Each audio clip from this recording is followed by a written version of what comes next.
would roll the stone away from the well's mouth and water the sheep. Then they would return the stone to its place over the mouth of the well.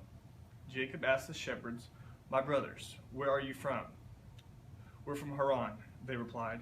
He said to them, "Do you know Laban, Nahor's grandson?" "Yes, we know him," they answered. Then Jacob asked them, "Is he well?" "Yes, he is," they said, "and here comes his daughter Rachel with the sheep." "Look," he said, "the sun is still high. It is not time for the flocks to be gathered. Water the sheep and take them back to pasture." "We can't," they replied, "until all the flocks are gathered and the stone has been rolled away from the mouth of the well. Then we will water the sheep." While he was still talking with them, Rachel came with her father's sheep, for she was a shepherdess. When Jacob saw Rachel, daughter of Laban, his mother's brother, and Laban's sheep, he went over and rolled the stone away from the mouth of the well and watered his uncle's sheep. Then Jacob kissed Rachel and began to weep aloud. He told Rachel that he was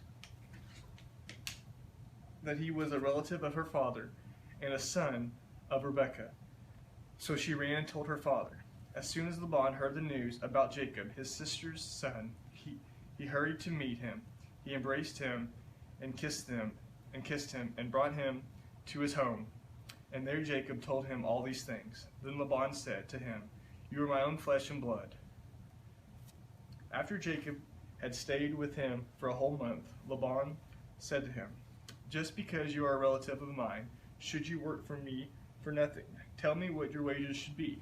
Now Laban had 2 daughters. The name of the older was Leah, and the name of the younger was Rachel. Leah had weak eyes, but Rachel was lovely in form and beautiful. Jacob was in love with Rachel and said, "I'll work for you 7 years in return for your young daughter, Rachel." Laban said, "It's better what I give her to you than to some other man. Stay here with me." So Jacob served 7 years to get Rachel, but they seemed like only a few days to him because of his love for her. Then Jacob said to Laban, "Give me my wife. My time is completed, and I want to lie with her." So Laban brought together all the people of the place and gave a feast. But when evening came, he took his daughter Leah and gave her to Jacob. And Jacob lay with her, and Laban gave his servant girl Zilpah to his daughter as her maidservant. When morning came, there was Leah. So Jacob said to Laban, "What is this you have done to me? I served you for Rachel, didn't I? Why have you deceived me?" Laban replied, "It is not our custom here to give the younger daughter in marriage before the older one. Finish this daughter's bridal week, then we will give you the younger one also, in return for another 7 years of work." And Jacob did so. He finished the week with Leah, and then Laban gave him his daughter Rachel to be his wife. Laban gave his servant girl Bilhah to his daughter Rachel and his maidservant. Jacob lay with Rachel also, and he loved Rachel more than Leah, and he worked for Laban another 7 years. When the Lord saw that Leah was not loved, he opened her womb, but Rachel was barren. Leah became pregnant and gave birth to a son. She named him Reuben, for she said, "It is because the Lord has seen my misery. Surely my husband will love me now." She conceived again, and when she gave birth to a son, she said, "Because the Lord heard that I am not loved, he gave me this one too." So she named him Simon. Again she conceived, and when she gave birth to a son, she said, Now at last my husband will become attached to me, because I have borne him 3 sons." So he was named Levi. She conceived again, and when she gave birth to a son, she said, "This time I will praise the Lord." So she named him Judah. Then she stopped having children. When Rachel saw that she was not bearing Jacob, 30. When Rachel saw that she was not bearing Jacob any child, she became jealous of her sister. So she said to Jacob, "Give me children, or I'll die."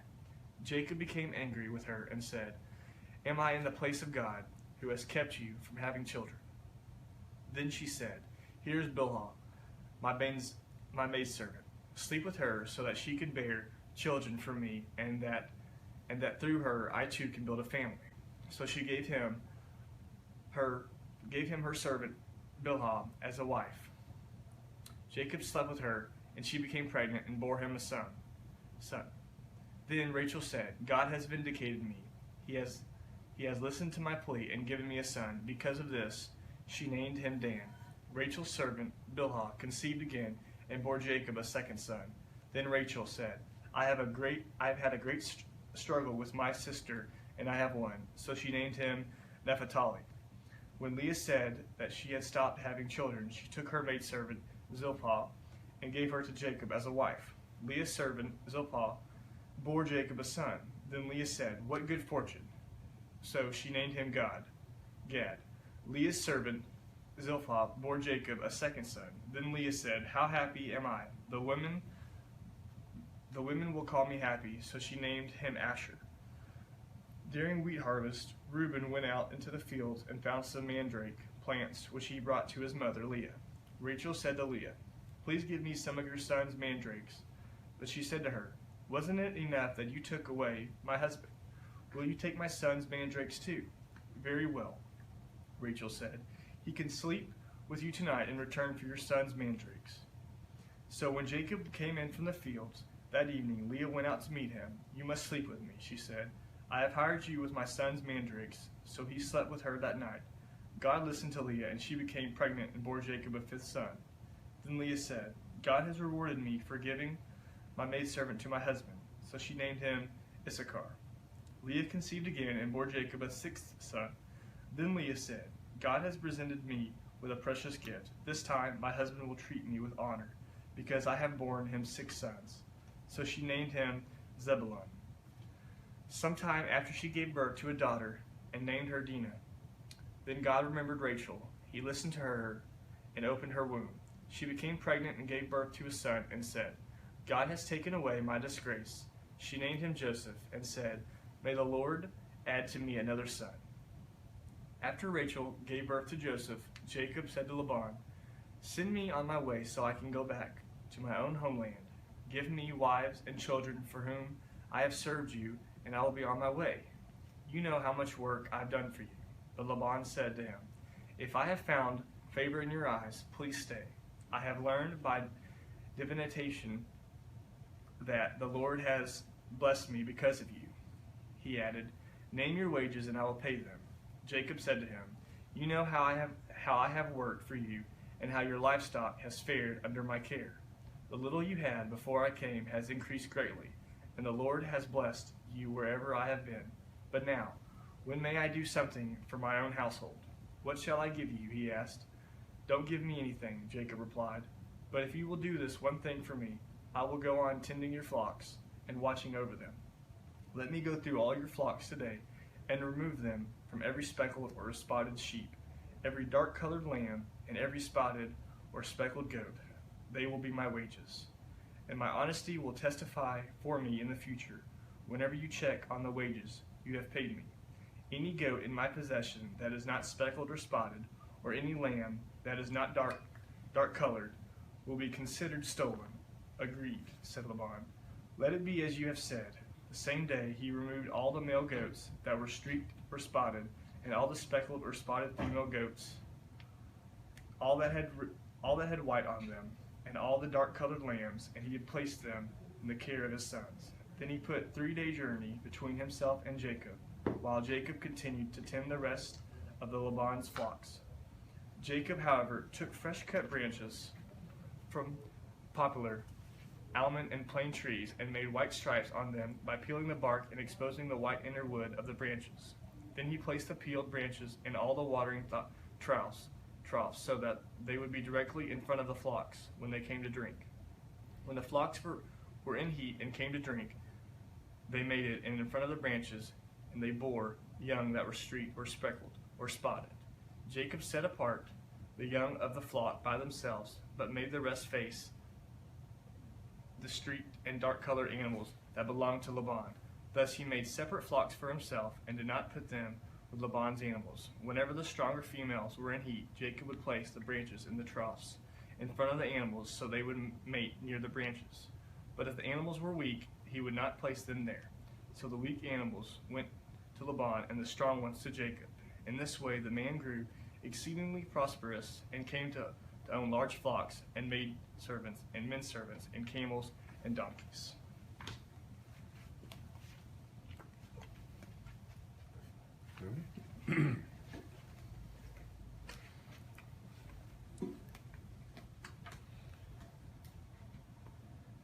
Chapter 31.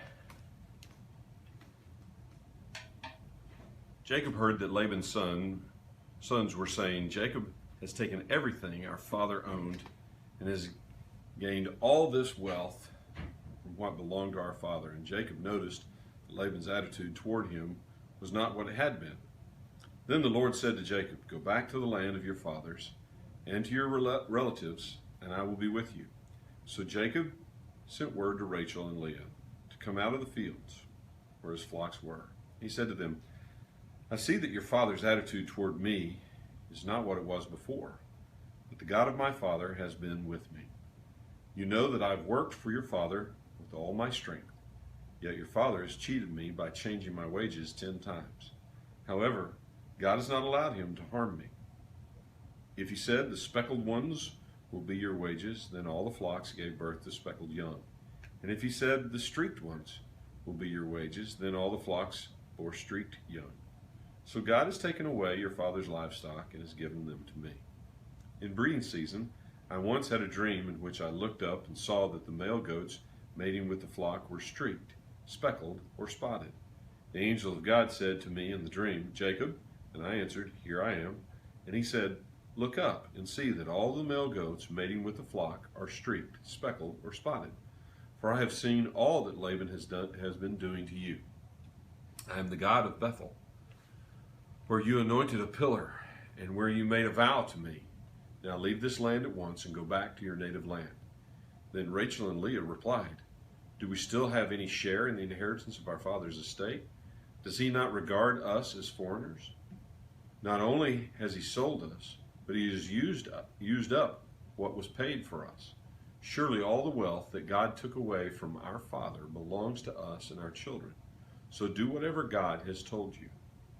Then Jacob put his children and his wives on camels, and he drove all his livestock ahead of him, along with all the goods he had accumulated in Paddan Aram, to go to his father Isaac in the land of Canaan. When Laban had gone to shear his sheep, Rachel stole her father's household gods. Moreover, Jacob deceived Laban the Aramean by not telling him he was running away. So he fled with all he had, and crossing the river, he headed for the hill country of Gilead. On the third day, Laban was told that Jacob had fled. Taking his relatives with him, he pursued Jacob for 7 days and caught up with him in the hill country of Gilead. Then God came to Laban the Aramean in a dream at night and said to him, 'Be careful not to say anything to Jacob, either good or bad.' Jacob had pitched his tent in the hill country of Gilead when Laban overtook him, and Laban and his relatives camped there too. Then Laban said to Jacob, 'What have you done? You've deceived me, and you've carried off my daughters like captives in war. Why did you run off secretly and deceive me? Why didn't you tell me, so I could send you away with joy and singing to the music of tambourines and harps? You didn't even let me kiss my grandchildren and my daughters goodbye. You have done a foolish thing. I have the power to harm you, but last night the God of your father said to me, 'Be careful not to say anything to Jacob, either good or bad.' Now you have gone off because you longed to return to your father's house. But why did you steal my gods?" Jacob answered Laban, "I was afraid because I thought you would take your daughters away from me by force. But if you find anyone who has your gods, he shall not live. In the presence of our relatives, see for yourself whether there is anything of yours here with me, and if so, take it." Now Jacob did not know that Rachel had stolen the gods. So Laban went into Jacob's tent, and into Leah's tent, and into the tent of the 2 maidservants. But he found nothing. After he came out of Leah's tent, he entered Rachel's tent. Now Rachel had taken the household gods and put them inside her camel's saddle and was sitting on them. Laban searched through everything in the tent, but found nothing. Rachel said to her father, "Don't be angry, my lord, that I cannot stand up in your presence. I'm having my period." So he searched, but could not find the household gods. Jacob was angry and took Laban to task. "What is my crime?" he asked Laban. "What sin have I committed to you that you hunt me down? Now that you have searched through all my goods, what have you found that belongs to your household?" Put it here in front of your relatives and mine, and let them judge between the two of us. I have been with you for 20 years now. Your sheep and goats have not miscarried, nor have I eaten rams from your flocks. I did not bring you animals torn by wild beasts. I bore the loss myself, and you demanded payment from me for whatever was stolen by day or night. This was my situation. The heat consumed me in the daytime and the cold at night, and sleep fled from my eyes. It was like this for the 20 years I was in your household. I worked for you 14 years for your 2 daughters, and 6 years for your flocks. And you changed my wages 10 times. If the God of my father, the God of Abraham, and the fear of Isaac had not been with me, you would surely have sent me away empty-handed. But God has seen my hardship and the toil of my hands, and last night he rebuked you. Laban answered Jacob, the women are my daughters, the children are my children, and the flocks are my flocks. All you see is mine. Yet what can I do today about these daughters of mine, and about the children they have borne? Come now, let's make a covenant, you and I, and let it serve as a witness between us. So Jacob took a stone and set it up as a pillar.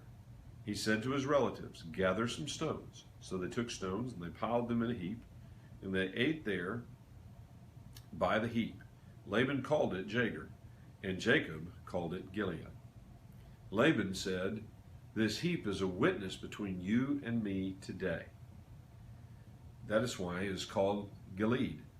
It was also called Mizpah, because he said, may the Lord keep watch between you and me when we are away from each other. If you mistreat my daughters, or if you take any wives besides my daughters, even though no one is with us, remember that God is a witness between you and me. Laban also said to Jacob, here is this heap, and here is this pillar I have set up between you and me. This heap is a witness, and this pillar is a witness, that I will not go past this heap to your side to harm you, and that you will not go past this heap and pillar to my side to harm me. May the God of Abraham and the God of Nahor and the God of their father judge between us. So Jacob took an oath in the name of the fear of the father of Isaac. He offered a sacrifice there in the hill country and invited his relatives to a meal. After they had eaten, they spent the night there. Early the next morning, Laban kissed his grandchildren and his daughters and blessed them. Then he left and returned home.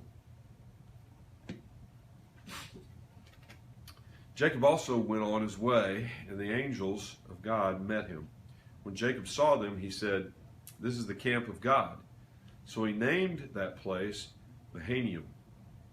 Jacob sent messengers ahead of him to his brother Esau in the land of Seir, the country of Edom. He instructed them, this is what you are to say to my master Esau. Your servant Jacob says, I have been staying with Laban and have remained there till now. I have cattle and donkeys, sheep and goats, men servants and maid servants. Now I am sending this message to my Lord, that I may find favor in your eyes.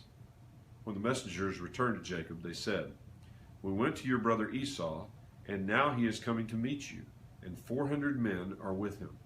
In great fear and distress, Jacob divided the people who were with him into 2 groups, and the flocks and herds and camels as well.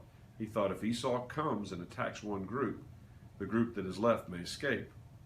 Then Jacob prayed, O God of my father Abraham, God of my father Isaac, O Lord, who said to me, go back to your country and your relatives, and I will make you prosper.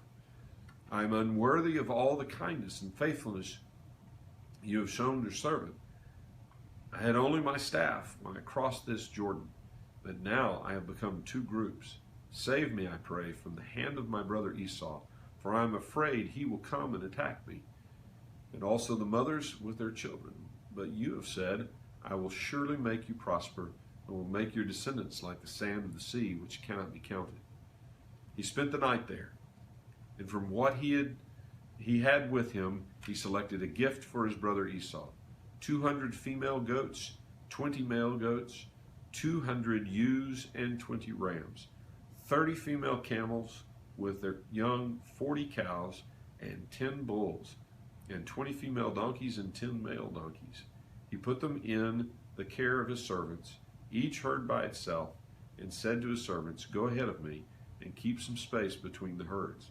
He instructed the one in the lead, when my brother Esau meets you and asks, 'To whom do you belong? And where are you going? And who owns all these animals in front of you?' Then you are to say, 'They belong to your servant Jacob. They are a gift sent to my lord Esau, and he is coming behind us.'" He also instructed the second, the third, and all the others who followed the herds. "You are to say the same thing to Esau when you meet him. And be sure to say, 'Your servant Jacob is coming behind us.' For he thought, 'I will pacify him with these gifts. I am sending on ahead. Later, when I see him, perhaps he will receive me.' So Jacob's gifts went on ahead of him, but he himself spent the night in the camp. That night Jacob got up and took his 2 wives, his 2 maidservants, and his 11 sons and crossed the ford of the Jabbok. After he had sent them across the stream, he sent over all his possessions. So Jacob was left alone, and a man wrestled with him till daybreak. When the man saw that he could not overpower him, he touched the socket of Jacob's hip, so that his hip was wrenched as he wrestled with the man. Then the man said, 'Let me go, for it is daybreak.' But Jacob replied, 'I will not let you go unless you bless me.' The man asked him, 'What is your name?' And Jacob answered, 'Jacob.' Then the man said, 'Your name will no longer be Jacob, but Israel, because you have struggled with God and with men and have overcome.' Jacob said, 'Please tell me your name.' And he replied, 'Why do you ask my name?' Then he blessed him there. So Jacob called the place Peniel, saying, 'It is because I saw God face to face, and yet my life was spared.'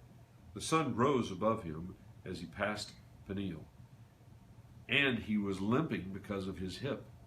Therefore, to this day, the Israelites do not eat the tendon attached to the socket of the hip, because the socket of Jacob's hip was touched near the tendon. Jacob had looked up, and there was Esau, coming with his 400 men. So he divided the children among Leah, Rachel, and the 2 maidservants. He put the maidservants and their children in front, Leah and her children next, and Rachel and Joseph in the rear.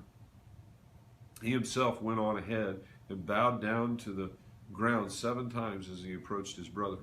But Esau ran to meet Jacob and embraced him. He threw his arms around his neck and kissed him, and they wept. Then Esau looked up and saw the women and children. 'Who are these with you?' he asked. And Jacob answered, 'They are the children God has graciously given your servant.' Then the maidservants and their children approached and bowed down. Next, Leah and her children came and bowed down. Last of all came Joseph and Rachel, and they too bowed down. Esau asked, 'What do you mean by all these droves I met?' 'To find favor in your eyes, my lord,' he said. But Esau said, 'I already have plenty, my brother. Keep what you have for yourself.' 'No, please,' said Jacob. 'If I have found favor in your eyes, accept this gift from me. For to see your face is like seeing the face of God, now that you have received me favorably. Please accept the present that was brought to you. And God has been gracious to me, and I have all I need.' Because Jacob had insisted, Esau accepted it. Then Esau said, 'Let us be on our way. I'll accompany you.' But Jacob said to him, 'My Lord knows that the children are tender, that I must care for the ewes and cows that are nursing their young. If they are driven hard just one day, all the animals will die. So let my Lord go on ahead of the servant, while I move along slowly at the pace of the droves before me and that of the children, until I come to my Lord in Seir.' Esau said, 'Then let me leave some of my men with you.' 'But why do that?' Jacob asked. 'Just let me find favor in the eyes of my Lord.' So that day Esau started on his way back to Seir. Jacob, however, went to Succoth, where he built a place for himself and made shelters for his livestock. That is why the place is called Succoth. After Jacob came from Paddan Aram, he arrived safely at the city of Shechem in Canaan and camped within the site of the city. For 100 pieces of silver, he bought from the sons of Hamor, the father of Shechem, the plot of ground where he pitched his tent. There he set up an altar and called it El Elohu, Israel. Now Dinah, the daughter of Leah and born to Jacob, went out to visit the women of the land. When Shechem, son of Hamor, the Hivite, the ruler of the area, saw her, he took her and violated her. His heart was drawn to Dinah, daughter of Jacob. and he loved the girl and spoke tenderly to her. And Shechem said to his father Hamor, "Get me this girl as my wife." When Jacob heard that his daughter Dinah had been defiled, his sons were in the fields with his livestock, so he kept quiet about it until they came home. Then Shechem's father Hamor went out to talk with Jacob. Now Jacob's sons had come in from the fields as soon as they heard what had happened. They were filled with grief and fury because Shechem had done a disgraceful thing in Israel by lying with Jacob's daughter, a thing that should not be done. But Hamor said to them, "My son Shechem has his heart set on your daughter. Please give her to him as a wife. Intermarry with us. Give us your daughters and take our daughters for yourselves. You can settle among us. The land is open to you. Live in it, trade in it, and acquire property in it." Then Shechem said to Dinah's father and brothers, "Let me find favor in your eyes, and I will give you whatever you ask. Make the price for the bride and a gift I am to bring as great as you like, and I'll pay whatever you ask. Only give me the girl as my wife." Because their sister Dinah had been defiled, Jacob's sons replied deceitfully as they spoke to Shechem and his father Hamor. They said to them, "We can't do such a thing. We can't give our sister to a man who is not circumcised. That would be a disgrace to us. We will give our consent to you on one condition only, that you become like us by circumcising all your males. Then we will give you our daughters and take your daughters for ourselves. We'll settle among you, become one people with you. But if you will not agree to be circumcised, we'll take our sister and go." Their proposal seemed good to Hamor and his son Shechem. The young man, who was the most honored of all his father's household, lost no time in doing what they said, because he was delighted with Jacob's daughter. So Hamor and his son Shechem went to the gate of their city to speak to their fellow townsmen. "These men are friendly toward us," they said. "Let them live in our land and trade in it, and the land has plenty of room for them. When we marry their daughters, and they can marry ours. But the men will consent to live with us as one people only on the condition that our males be circumcised as they themselves are. Won't their livestock, their property, and all their other animals become ours? So let us give our consent to them, and they will settle among us." All the men who went out of the city gate agreed with Hamor and his son Shechem, and every male in the city was circumcised. 3 days later, while all the men were still in pain, 2 of Jacob's sons, Simeon and Levi, Dinah's brothers, took their swords and attacked the unsuspecting city, killing every male. They put Hamor and his son Shechem to the sword and took Dinah from Shechem's house and left. The sons of Jacob came upon the dead bodies and looted the city where their sister had been defiled. They seized their flocks and herds and donkeys and everything else of theirs in the city and out of the fields. They carried off all their wealth and all their women and children, taking to plunder everything in their houses. Then Jacob said to Simeon and Levi, "You have brought trouble on me by making a stench to the Canaanites and Perizzites, the people living in this land. We are few in number, and if they join forces against me and attack me, I and my household will be destroyed." But they replied, "Should he have treated our sister like a prostitute?"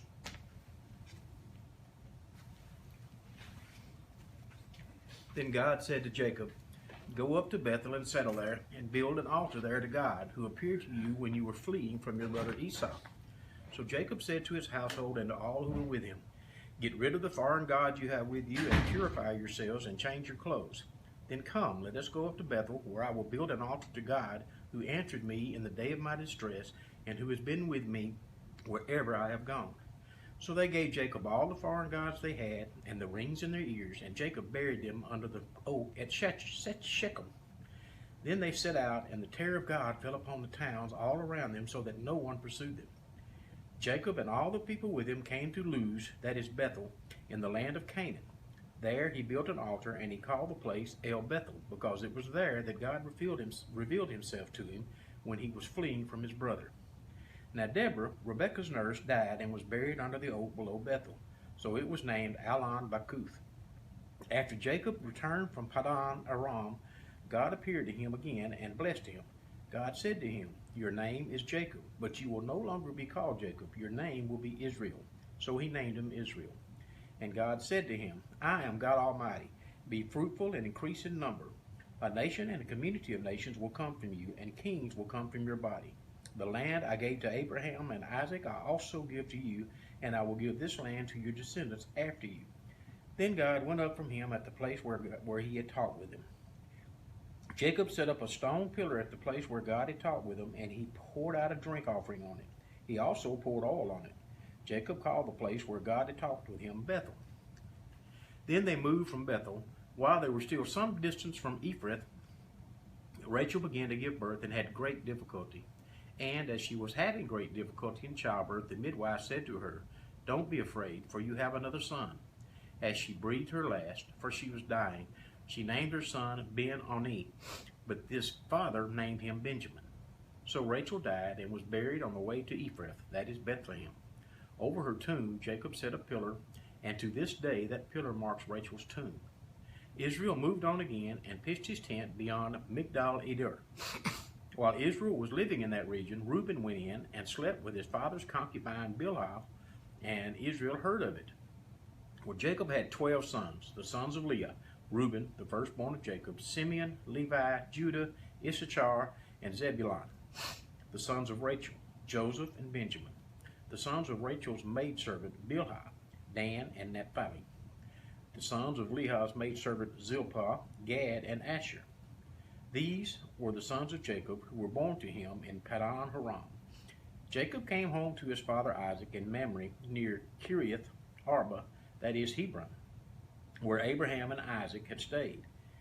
Isaac lived 180 years. Then he breathed his last and died, and was gathered to his people, old and full of years. And his sons Esau and Jacob buried him. This is the account of Esau, that is Edom. Esau took his wives from women of Canaan: Adah, the daughter of Elon the Hittite, and Oholibamah, daughter of Anna, and granddaughter of Zibeon the Hivite; also Basemath, daughter of Ishmael, and sister of Nebaioth. Adar bore Eliphaz to Esau. Basemath bore Reuel, and Oholibamah bore Jeush, Jalam, and Korah. These were the sons of Esau who were born to him in Canaan. Esau took his wives and sons and daughters, and all the members of his household, as well as all his livestock, all his other animals, and all the goods he had acquired in Canaan, and moved to a land some distance from his brother Jacob. Their possessions were too great for them to remain together. The land where they were staying could not support them both because of their livestock. So Esau, that is Edom, settled in the hill country of Seir. This is the account of Esau, the father of the Edomites, in the hill country of Seir. These are the names of Esau's sons: Eliphaz, the son of Esau's wife Adah, and Reuel, the son of Esau's wife Basemath. The sons of Eliphaz: Teman, Omar, Zepho, Gatam, and Kenaz. Esau's son Eliphaz also had a concubine named Timnah, who bore him Amalek. And there were grandsons of Esau's wife Adah. The sons of Reuel: Nahath, Zerah, Shammah, and Mizar. These were the grandsons of Esau's wife Basemath. The sons of Esau's wife Oholibamah, daughter of Anna, and granddaughter of Zibeon, whom she bore to Esau: Jeush, Jalam, and Korah. These were the chiefs among Esau's descendants, the sons of Eliphaz, the firstborn of Esau: chiefs Teman, Omar, Zepho, Kenaz, Korah, Gatam, and Amalek. These were the chiefs descended from Eliphaz in Edom. They were the grandsons of Adah. The sons of Esau's son Reuel: chiefs Nahath, Zerah, Shammah, and Mizah. These were the chiefs descended from Reuel in Edom. They were the grandson of Esau's wife Basemath. The sons of Esau's wife Oholibamah: chiefs Jeush, Jalam, and Korah. These were the chiefs descended from Esau's wife Oholibamah, daughter of Anna. These were the sons of Esau, that is Edom, and these were their chiefs. These were the sons of Seir the Horite, who were living in the region: Lotan, Shobal, Zebeon, Anna, Dishon, Ezer, and Dishon. These sons of Seir and Edom were Horite chiefs. The sons of Lotan: Hori and Homan. Timnah was Lotan's sister. The sons of Shabal: Alvan, Manahath, Ebal, Shepho, and Onam. The sons of Zibeon: Aiah and Anah. This is the Anah who discovered the hot springs in the desert while he was grazing the donkeys of his father Zibeon. The children of Anah: Dishon and Oholibamah, daughter of Anah. The sons of Dishon: Hemdan, Eshban, Ithran, and Cheran. The sons of Ezer: Bilhan, Zavan, and Akan. The sons of Dishon: Uz and Aran. These were the Horite chiefs: Lotan, Shobal, Zebeon, Anah, Dishon, Ezer, and Dishon. These were the Horite chiefs according to their divisions in the land of Seir. These were the kings who reigned in Edom before any Israelite king reigned. Bela, son of Beor, became king of Edom. His city was named Dinhabah. When Bela died, Jobab, the son of Zerah from Basra, succeeded him as king. When Jobab died, Husham from the land of the Temanites succeeded him as king. When Husham died, Hadad, son of Bedad, who defeated Midian in the country of Moab, succeeded him as king. His city was named Avith. When Hadad died, Samlah from Massacah succeeded him as king. When Samlah died, Shaul from Rehoboth on the river succeeded him as king. When Shaul died, Baal-Hanan, son of Akbar, succeeded him as king. When Baal-Hanan, son of Akbar, died, Hadad succeeded him as king. His city was named Pau, and his wife's name was Methetabel, daughter of Matred, and the daughter of Me-Zahab. These were the chiefs descended from Esau by name according to their clans and regions: Timnah, Alva, Jetheth, Oholibamah, Elah, Pinion, Kenaz, Teman, Mitzvah, Bagdil, and Aram. These were the chiefs of Edom according to their settlements in the land they occupied. This was Esau, the father of the Edomites. Jacob lived in the land where his father had stayed, the land of Canaan. This is the account of Jacob. Joseph, a young man of 17, was tending the flocks with his brothers, the sons of Bilhah and the sons of Zilpah, his father's wives, and he brought their father a bad report about them. Now Israel loved Joseph more than any of his other sons, because he had been born to him in his old age, and he made a richly ornamented robe for him. When his brothers saw that their father loved him more than any of them, they hated him and could not speak a kind word to him. Joseph had a dream, and when he told it to his brothers, they hated him all the more.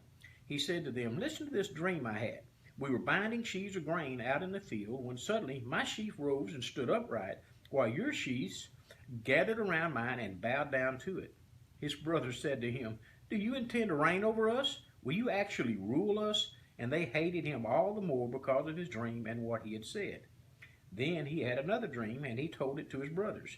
"Listen, I had another dream, and this time the sun and moon and 11 stars were bowing down to me." When he told his father, as well as his brothers, his father rebuked him and said, "What is this dream you had? Will your mother and I and your brothers actually come and bow down to the ground before you?" His brothers were jealous of him, but his father kept the matter in mind. Now his brothers had gone to graze their flocks near Shechem, and Israel said to Joseph, "As you know, your brothers are grazing their flocks near Shechem. Now come, and I'm going to send you to them." "Very well," he said. So he said to him, "Go and see if all is well with your brothers and with the flocks, and bring word back to me." Then he sent him off from the valley of Hebron. When Joseph arrived at Shechem, a man found him wandering around in the fields and asked him, "What are you looking for?" He says, "I am looking for my brothers. Can you tell me where they're raising their flocks?" "Well, they have moved on from here," the man answered. "I heard them say, 'Let's go on to Dothan.'" So Joseph went after his brothers and found them near Dothan. But they saw him in the distance, and before he reached him, they plotted to kill him. "Here comes that dreamer," they said to each other. "Come now, let us kill him and throw him into one of these cisterns and say that a ferocious animal devoured him. Then we'll see what comes of his dreams." When Reuben heard this, he tried to rescue him from their hands. "Let's not take his life," he said. "Don't shed any blood. Throw him into this cistern here in the desert, but don't lay a hand on him. Well, Reuben said this to rescue him from them and to take him back to his father. So when Joseph came to his brothers, they stripped him of his robe, the richly ornamented robe that he was wearing, and they took him and threw him into the cistern.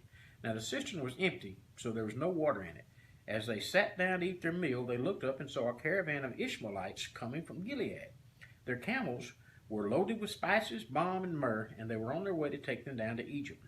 Well, Judah said to his brothers, "What will we gain if we kill our brother and cover up his blood?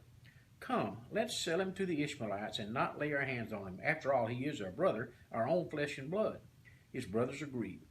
So when the Midianite merchants came by, his brothers pulled Joseph up out of the cistern and sold him for 20 shekels of silver to the Ishmaelites, who took him to Egypt. When Reuben returned to the cistern and saw that Joseph was not there, he tore his clothes. He went back to his brothers and said, "The boy isn't there. Where can I turn now?" Then they got Joseph's robe, slaughtered a goat, and dipped the robe in blood. They took the ornamented robe back to their father and said, "We found this. Examine it to see whether it is your son's robe." He recognized it and said, "It is my son's robe. Some fierce, ferocious animal has devoured him. Joseph has surely been torn to pieces." Then Jacob tore his clothes and put on sackcloth and mourned his son for many days. All his sons and daughters came to comfort him, but he refused to be comforted.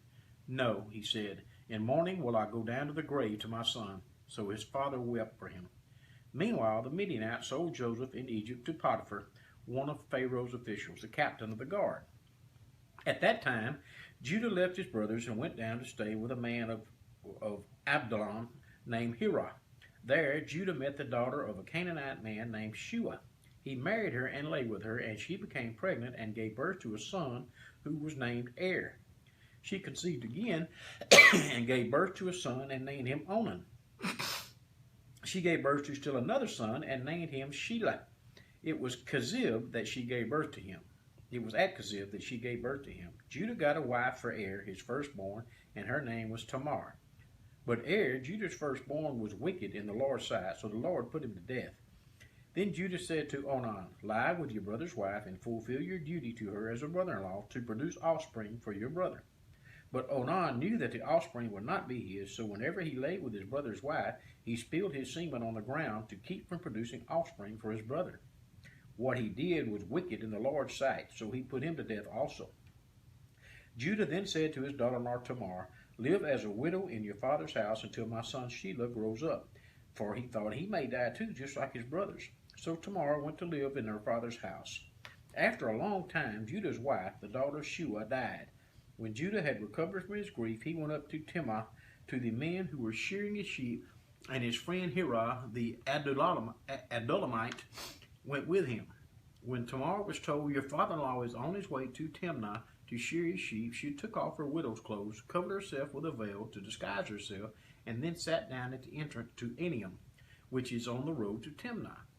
For she saw that though Shelah had now grown up, she had not been given to him as his wife. So when Judah saw her, he thought she was a prostitute, for she had covered her face.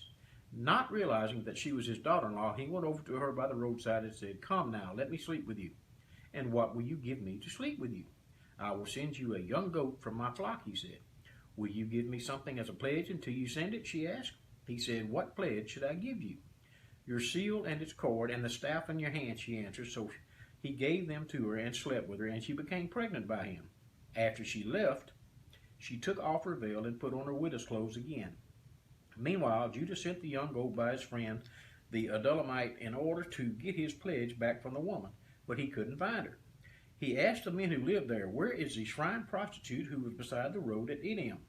"There hasn't been any shrine prostitute here," they said. So he went back to Judah and said, "I didn't find her. Besides, the men who lived there said there hasn't been any shrine prostitute here." Then Judah said, "Let her keep what she has, or we will become a laughingstock. After all, I did send her this young goat, but you didn't find her."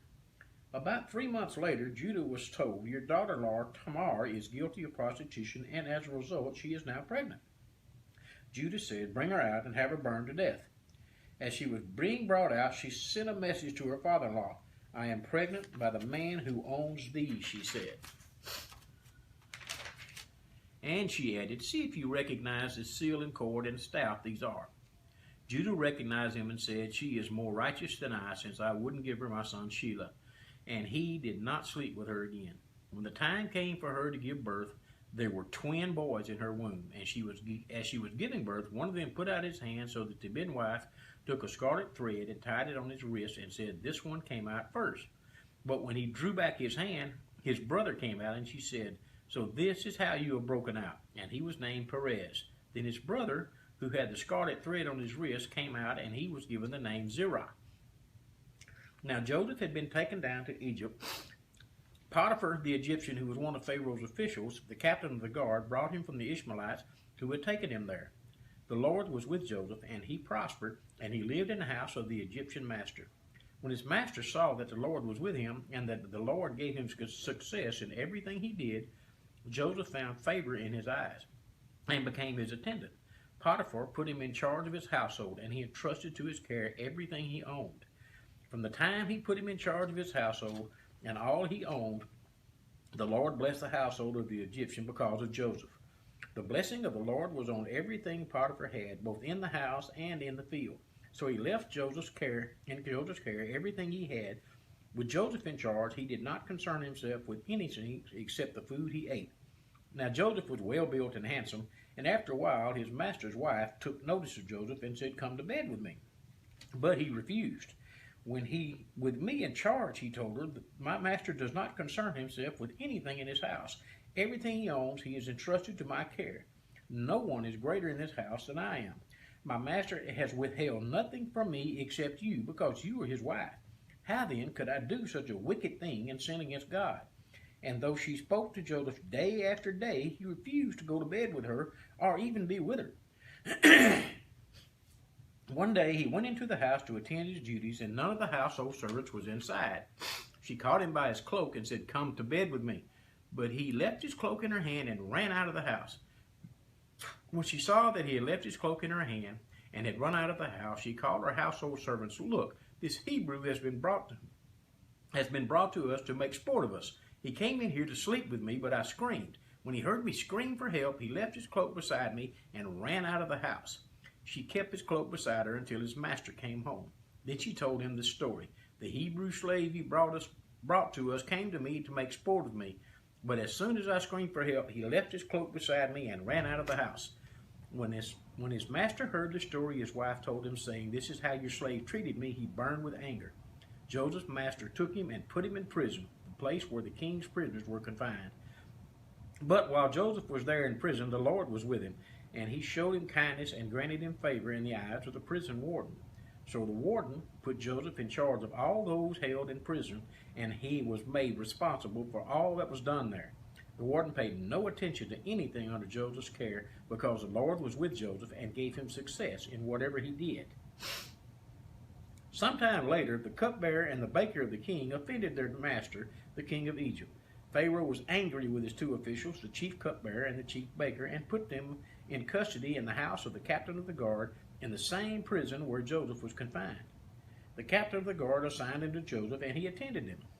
After they had been in custody for some time, each of the two men, the cupbearer and the baker of the king of Egypt, who were being held in prison, had a dream the same night. Each dream had a meaning of its own. When Joseph came to them the next morning, he saw that they were dejected. So he asked Pharaoh's officials who were in custody with him and his master's house, "Why are your faces so sad today?" "Well, we both had dreams," they answered, "but there is no one to interpret them." Then Joseph said to them, "Do not interpretations belong to God? Tell me your dreams." So the chief cupbearer told Joseph his dream. He said to him, "In my dream I saw a vine in front of me, and on the vine were 3 branches. As soon as it budded, it blossomed, and its clusters ripened into grapes. Pharaoh's cup was in my hand, and I took the grapes, squeezed them into Pharaoh's cup, and put the cup in his hand." "This is what it means," Joseph said to him. "The 3 branches are 3 days.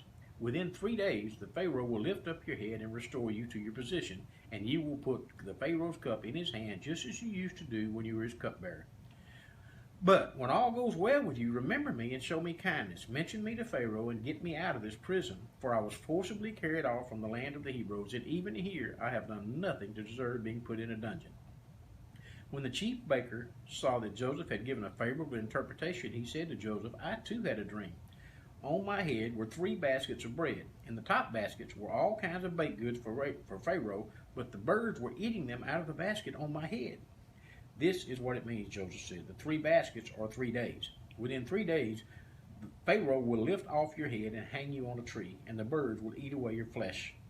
Now the 3rd day was Pharaoh's birthday, and he gave a feast for all his officials. He lifted up the heads of the chief cupbearer and the chief baker in the presence of his officials. He restored the chief cupbearer to his position so that he once again put the cup into Pharaoh's hands. But he hanged the chief baker, just as Joseph had said to him in his interpretation. The chief cupbearer, however, did not remember Joseph. He forgot him. When 2 full years had passed, Pharaoh had a dream. He was standing by the Nile when out of the river there came up 7 cows, sleek and fat, and they grazed among the reeds. After them, 7 other cows, ugly and gaunt, came up out of the Nile and stood beside these on the riverbank. And the cows that were ugly and gaunt ate up the 7 sleek, fat cows, and then Pharaoh woke up. He fell asleep again and had a second dream. 7 heads of grain, healthy and good, were growing on a single stalk. After them, 7 other heads of grain sprouted and thin and scorched by the east wind, and the thin threads of the grain swallowed up the 7 healthy, full threads. Then Pharaoh woke up. It had been a dream. In the morning, his mind was troubled, so he sent for all the magicians and wise men of Egypt. Pharaoh told them his dreams, but nobody could interpret them for him. Then the chief cupbearer said to Pharaoh, "Today I am reminded of my shortcomings. Pharaoh was once very angry with his servants, and he imprisoned me and the chief baker in the house of the captain of the guard. Each of us had a dream the same night, and each dream had a meaning of its own. Now a young Hebrew was there with us, a servant of the captain of the guard. We told him our dreams, and he interpreted them for us, giving each man the interpretation of his dream. And the things turned out exactly as he interpreted them to us. I was restored to my position, and the other man was hanged. So Pharaoh sent for Joseph, and he was quickly brought from the dungeon. When he had shaved and changed his clothes, he came before the Pharaoh. And Pharaoh said to Joseph, I had a dream, and no one can interpret it, but I have heard it said of you that when you hear a dream, you can interpret it. I cannot do it, Joseph replied to Pharaoh, but God will give Pharaoh the answer. Then Pharaoh said to Joseph, in my dream I was standing on the bank of the Nile, when out of the river came up 7 cows, fat and sleek, and they grazed among the reeds. After them 7 other cows came up, scrawny and very ugly and lean. I've never seen such ugly cows in all the land of Egypt. The lean, ugly cows ate up the 7 fat cows that came up first. But even after they ate them, no one could tell that they had done so. They looked just as ugly as before, and then I woke up. In my dreams I also saw 7 heads of grain, full and good, growing on a single stalk. After them 7 other heads sprouted, withered and thin, scorched by the east wind. The thin heads of grain swallowed up the 7 good heads. I told this to the magicians, but none of them could explain it to me. Then Joseph said to Pharaoh, the dreams of Pharaoh are one and the same. God has revealed to Pharaoh what he's about to do. The 7 good cows are 7 years, and the 7 years, and the 7 good heads of grain are 7 years. It is one and the same dream. The 7 lean, ugly cows that come up afterwards are 7 years, and so are the 7 worthless heads of grain scorched by the east wind. They are 7 years of famine. It is just as I said to Pharaoh. God has shown Pharaoh what he's about to do. 7 years of great abundance are coming throughout the land of Egypt, but 7 years of famine will follow them. Then all the abundance in Egypt will be forgotten, and the famine will ravage the land. The abundance in the land will not be remembered, because the famine that allows it will be so severe. The reason the dream was given to Pharaoh in 2 forms is that the matter has been firmly decided by God, and God will do it soon. And now let Pharaoh look for a discerning and wise man and put him in charge of the land of Egypt. Let Pharaoh appoint commissioners over the land to take a fifth of the harvest of Egypt during the 7 years of abundance. They should collect all the food of these good years that are coming and store up the grain under the authority of Pharaoh to be kept in the cities for food. This food should be held in reserve for the country to be used during the 7 years of famine that will come upon Egypt, so the country may not be ruined by the famine.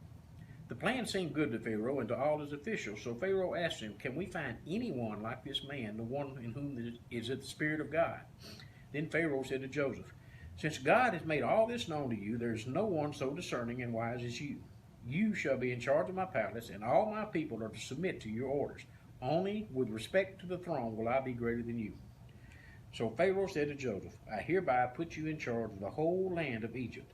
Then Pharaoh took his signet ring from his finger and put it on Joseph's finger. He dressed him in robes of fine linen and put a gold chain around his neck. He had him ride in a chariot as his second in command, and men shouted before him, Make way! Thus he put him in charge of the whole land of Egypt.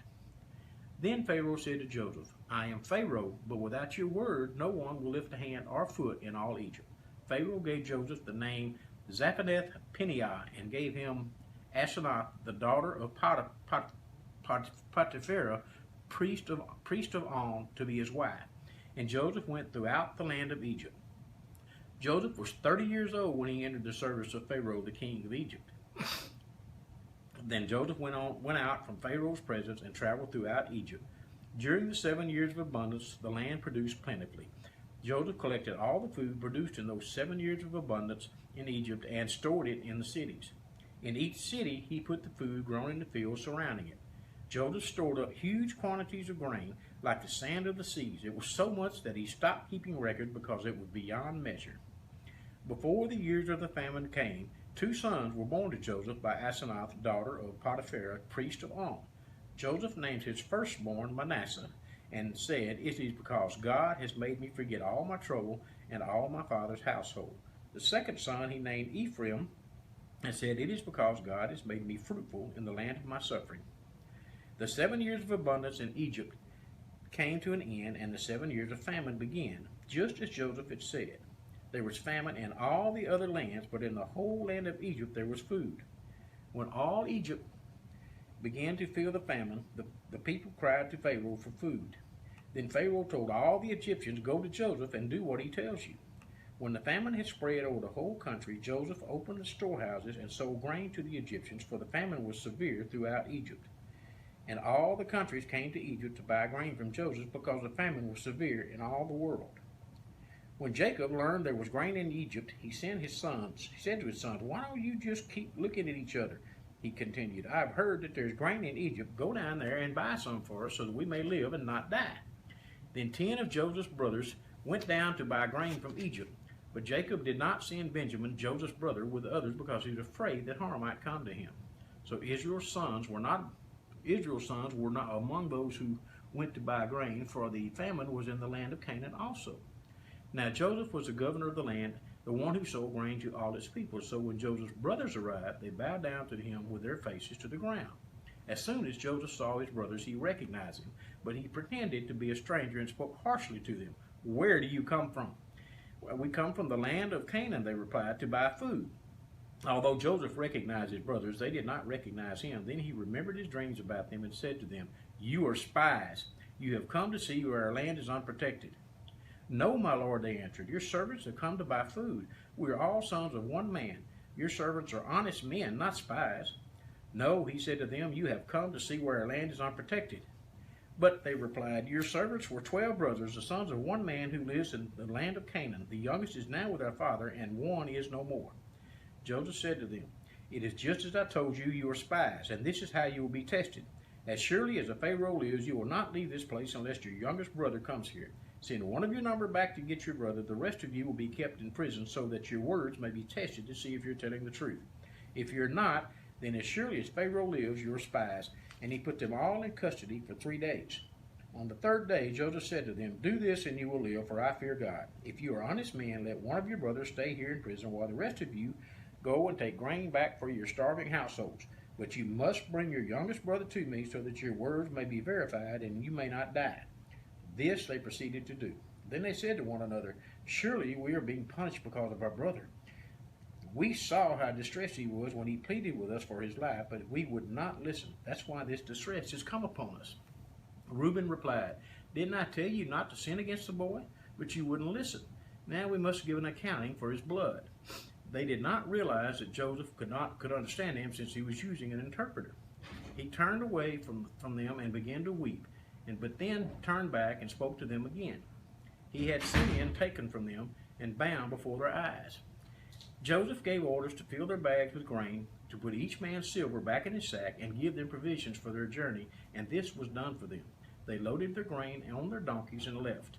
At the place where they stopped for the night, one of them opened his sack to get feed for his donkey, and he saw his silver in the mouth of his sack.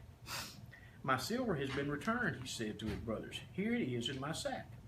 Their hearts sank, and they turned to each other, trembling, and said, "What is it that God has done to us?" When they came to their father Jacob in the land of Canaan, they told him all that had happened to them. They said, "The man who is Lord over the land spoke harshly to us and treated us as though we were spying on their land. But we said to him, 'We're honest men, we're not spies. We were 12 brothers, sons of one father. One is no more, and the youngest is now with our father in Canaan.' Then the man who is Lord over the land said to us, 'This is how I will know whether you are honest men. Leave one of your starving households and go, but bring your youngest brother to me, so that I will know you are not spies, but honest men.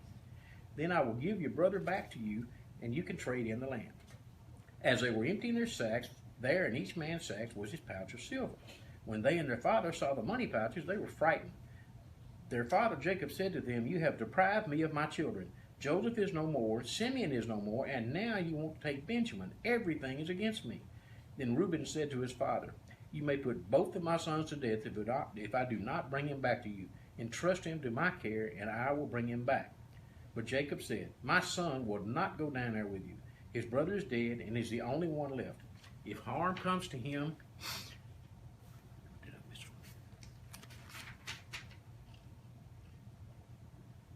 "on the journey you are taking, you will bring my gray head down to the grave in sorrow.'" Thank you. Now the famine was still severe in the land, so when they had eaten all the grain they had brought from Egypt, their father said to them, "Go back and buy us a little more food." But Judah said to him, "The man warned us solemnly, 'You will not see my face again unless your brother is with you. If you will send your brother along with us, we will go down and buy food for you. But if you will not send him, we will not go down.' Because the man said to us, 'You will not see my face again unless your brother is with you.' Israel asked, 'Why did you bring this trouble on me by telling the man you had another brother?'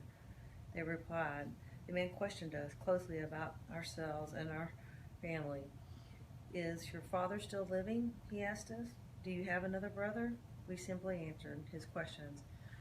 How were we to know? He would say, 'Bring your brother down here.' Then Judah said to Israel his father, 'Send the boy along with me, and we will go at once, so that we and you and our children may live and not die. I myself will guarantee his safety. You can hold me personally responsible for him, and I did not bring him back to you and set him here before you. I will bear the blame before you all my life. As it is, if we had not delayed, we could have gone and returned twice.' Then their father Israel said to them, 'If it must be, then do this. Put some of the best products of the land in your bags and take them down to the man as a gift, a little balm and a little honey, some spices and myrrh, some pistachio nuts and almonds. Take double the amount of silver with you, for you must return the silver that was put back into the mouths of your sacks. Perhaps it was a mistake. Take your brother also, and go back to the man at once, and may God Almighty grant you mercy before the man, so that he will let your other brother and Benjamin come back with you. As for me, if I am bereaved, I am bereaved.' So the men took the gifts and doubled the amount of silver, and Benjamin also. They hurried down to Egypt and presented themselves to Joseph. When Joseph saw Benjamin with them, he said to the steward of his house, 'Take these men to my house, slaughter an animal, and prepare dinner. They are to eat with me at noon.' The man did as Joseph told him and took the men to Joseph's house. Now the men were frightened when they were taken to his house. They thought, 'We were brought here because of the silver that was put back into our sacks the first time. He wants to attack us and overpower us and seize us as slaves and take our donkeys.' So they went up to Joseph's steward and spoke to him at the entrance to the house.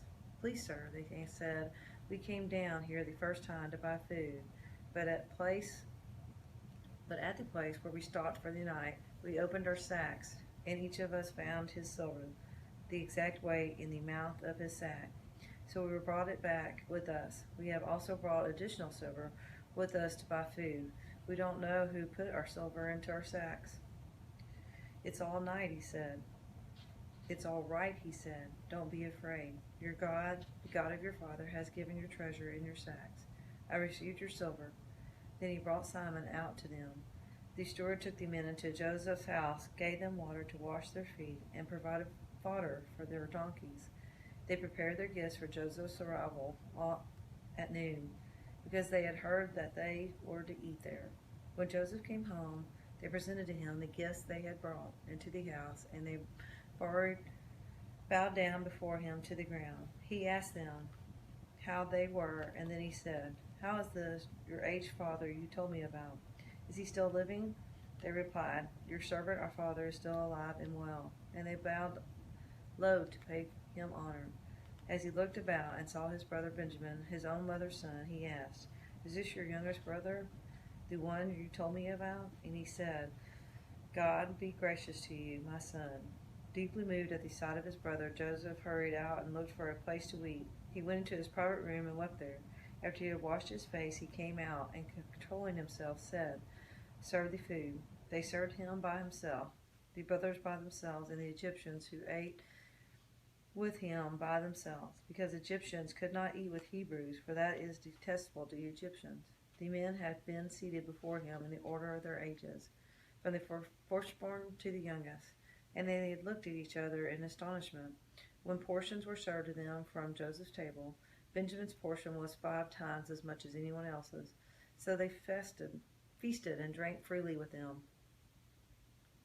Now Joseph gave these instructions to the steward at his house: "Fill the men's sacks with as much food as they can carry, and put each man's silver in the mouth of his sack. Then put my cup, the silver one, in the mouth of the youngest one's sacks, along with the silver for his grain." And he did as Joseph said.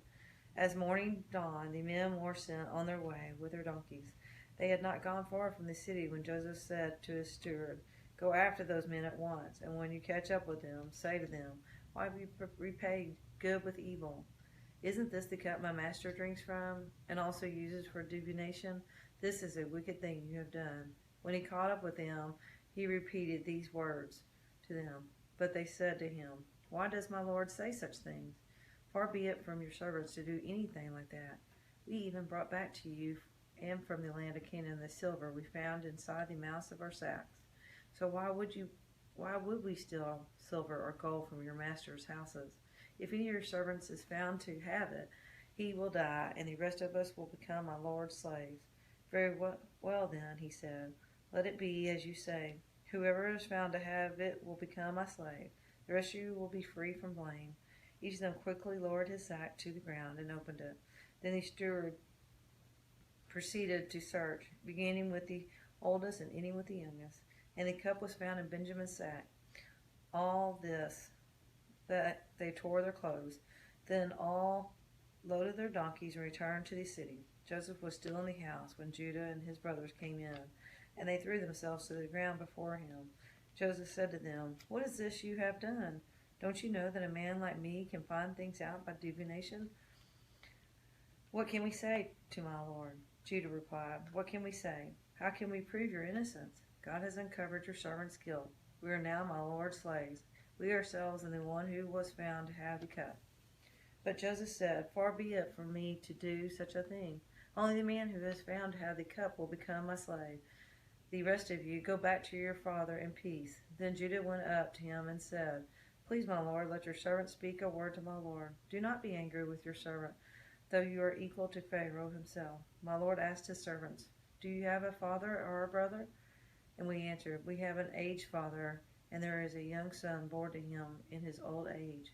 His brother is dead, and he is the only one of his mother's sons left, and his father loves him." Then you said to your servants, "Bring him down to me so I can see him for myself." And we said to my lord, "The boy cannot leave his father. If he leaves him, his father will die." But you told your servants, "Unless your youngest brother comes down with you, you will not see my face again." When we went back to your servant, my father, we told him what my lord had said. Then our father said, "Go back and buy a little more food." But we said, "We cannot go down. Only if our youngest brother is with us will we go. We cannot see the man's face unless our youngest brother is with us." Your servant and my father said to us, "You know that my wife bore me 2 sons. one of them went away from me, and I said, he has surely been torn to pieces, and have not seen him since. If you take this one from me too, and harm comes to him, you will bring my gray head down to the grave in misery. So now, if the boy is not with us, when I go back to your servant, my father, and if my father, whose life is closely bound up with the boy's life, sees that the boy isn't there, he will die. Your servants will bring the gray head of our father down to the grave in sorrow. Your servant guaranteed the boy's safety to my father.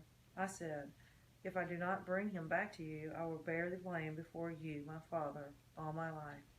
Now then, please let your servant remain here as my lord's slave in place of the boy, and let the boy return with his brother. How can I go back to my father if the boy is not with me? No, do not let me see the misery that would come upon my father. Then Joseph could no longer control himself before all his attendees, and he cried out, have everyone leave my presence. So there was no one with Joseph when he made himself known to his brother. And he wept so loudly that the Egyptians heard him, and Pharaoh's household heard about it. Joseph said to his brother, I am Joseph. Is my father still living? But his brothers were not able to answer him, because they were terrified at his presence.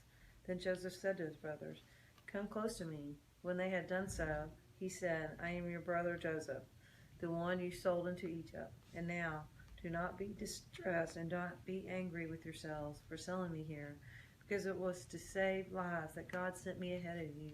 For 2 years now there has been famine in the land, and for the next 5 years there will not be plowing and reaping. But God sent me ahead of you to preserve for you a remnant on earth, and to save your lives by a great deliverance. So then, it was not you who sent me here, but God. He made me father to Pharaoh, lord of his entire household and ruler of all of Egypt. Now hurry back to my father and say to him, this is what your son Joseph says. God has made me lord of all Egypt. Come down to me, don't delay. You shall live in the region of Goshen, and be near me, your children and grandchildren, your flocks and herds, and all you have.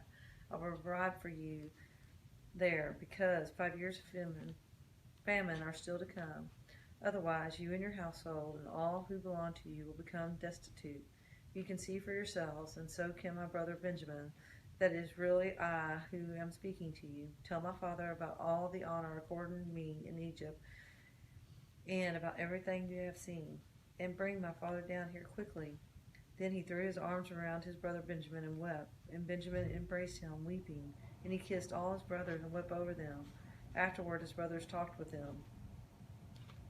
When the news reached Pharaoh's palace that Joseph's brothers had come, Pharaoh and all his officials were pleased. Pharaoh said to Joseph, tell your brothers, do this, load your animals and return to the land of Canaan, and bring your father and your families back to me. I will give you the best of the land of Egypt, and you can enjoy the fat of the land. You are also directed to tell them, do this, take some carts from Egypt for your children and your wives, and get your father and come. Never mind about your belongings, because the best of all Egypt will be yours. So the sons of Israel did this. Joseph gave them carts, as Pharaoh had commanded, and he also gave them provisions for their journey. To each of them he gave new clothing, but to Benjamin he gave 300 shekels of silver and 5 sets of clothes. And this is what he sent to his father: 10 donkeys loaded with the best things of Egypt, and 10 female donkeys loaded with grain and bread and other provisions for his journey. Then he sent his brothers away, and as they were leaving, he said to them, don't quarrel on the way. So they went up out of Egypt and came to their father Jacob in the land of Canaan. They told him, Joseph is still alive. In fact, he is ruler of all Egypt. Jacob was stunned. He did not believe them, but when they told him everything Joseph had said to them, and when he saw the carts Joseph had sent to carry him back, the spirit of their father Jacob arrived. And Israel said, I'm not convinced. My son Joseph is still alive. I will go and see him before I die. So Israel set out with all that was his, and when he reached Beersheba, he offered sacrifices to the God of his father Isaac. And God spoke to Israel in a vision at night and said, Jacob, Jacob. Here I am, he replied. I am God, the God of your father. He said, do not be afraid to go down to Egypt, for I will make you into a great nation there. I will go down to Egypt with you, and I will surely bring you back again. And Joseph's own hand will close your eyes. Then Jacob left Beersheba, and Israel's sons took their father Jacob and their children and their wives in the carts that Pharaoh had sent to transport him. They also took with them their livestock and the possessions they had acquired in Canaan. And Jacob and all of his offspring went to Egypt.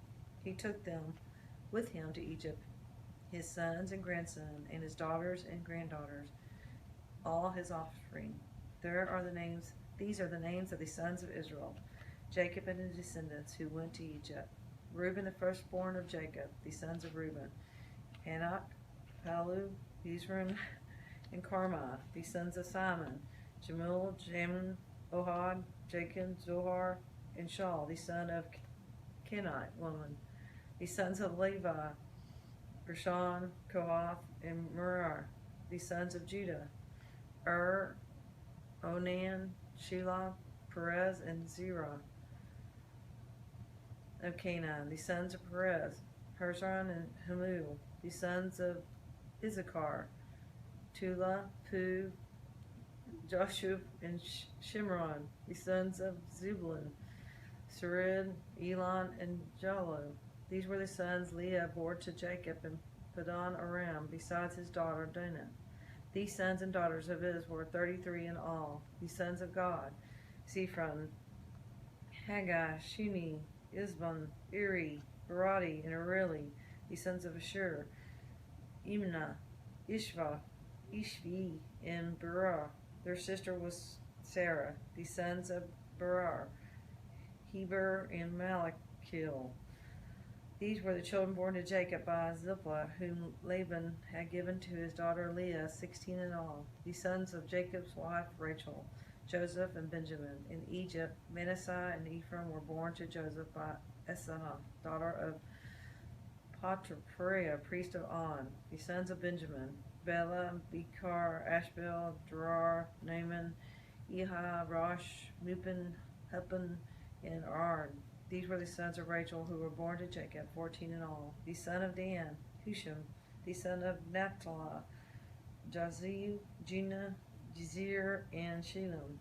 These were the sons born to Jacob by Bela, whom Laban had given to his daughter Rachel, 7 in all. All those who went to Egypt with Jacob, those who were his direct descendants, not counting his sons' wives, numbered 66 persons, with the 2 sons who had been born to Joseph in Egypt. The members of Jacob's family, which were to Egypt, were 70 in all. Now Jacob sent Judah ahead of him to Joseph to get directions to Goshen. When they arrived at the region at Goshen, Joseph had his chariot made ready and went to Goshen to meet his father Israel. As soon as Joseph appeared before him, he threw his arms around his father and wept for a long time. Israel said to Joseph, "Now I am ready to die, since I have seen for myself that you are still alive." Then Joseph said to his brothers and to his father's household, "I will go up and speak to Pharaoh and will say to him, my brothers and my father's household, who were living in the land of Canaan, have come to me. The men are shepherds, they are tend to livestock, and they have brought along their flocks and herds and everything they own. When Pharaoh calls you in and asks, 'What is your occupation?' you should answer, 'Your servants have tended livestock from our boyhood on, just as our fathers did.' Then we will be allowed to settle in the region of Goshen, for all shepherds are detestable to the Egyptians." Chapter 47. Joseph went and told Pharaoh, "My father and brothers, where their flocks and herds and everything they owned have come from the land of Canaan and are now in Goshen." He chose 5 of his brothers and presented them before Pharaoh. Pharaoh asked the brothers, "What is your occupation?" "Your servants are shepherds," they replied to Pharaoh, "just as our fathers were." They also said to him, "We have come to live here a while because the famine is severe in Canaan, and your servants' flocks have no pasture. So now, please let your servants settle in Goshen." Pharaoh said to Joseph, "Your father and your brothers have come to you, and the land of Egypt is before you. Settle your father and your brothers in the best part of the land. Let them live in Goshen, and if you know of any among them with special ability, put them in charge of my own livestock." Then Joseph brought his father Jacob in and presented him before Pharaoh. After Jacob blessed Pharaoh, Pharaoh asked him, "How old are you?" And Jacob said to Pharaoh, "The years of my pilgrimage are 130. My years have been few and difficult, and they do not equal the years of the pilgrimage of my fathers." Then Jacob blessed Pharaoh and went out from his presence. So Joseph settled his father and his brothers in Egypt and gave them property in the best part of the land, district of Ramses, as Pharaoh directed. Joseph also provided his father and his brothers and all his father's household with food according to the numbers of their children. There was no food, however, in the whole region because the famine was severe. Both Egypt and Canaan wasted away because of the famine. Joseph collected all the money that was to be found in Egypt and Canaan in payment for the grain they were buying, and he brought it to Pharaoh's place. When the money of the people of Egypt and Canaan were gone, all Egypt came to Joseph and said, "Give us food. Why should we die before your eyes? Our money is used up." "Then bring your livestock," said Joseph. "I will sell your food in exchange for your livestock, since your money is gone." So they brought their livestock to Joseph, and he gave them food in exchange for their horses, their sheep, and the goats, their cattle and donkeys.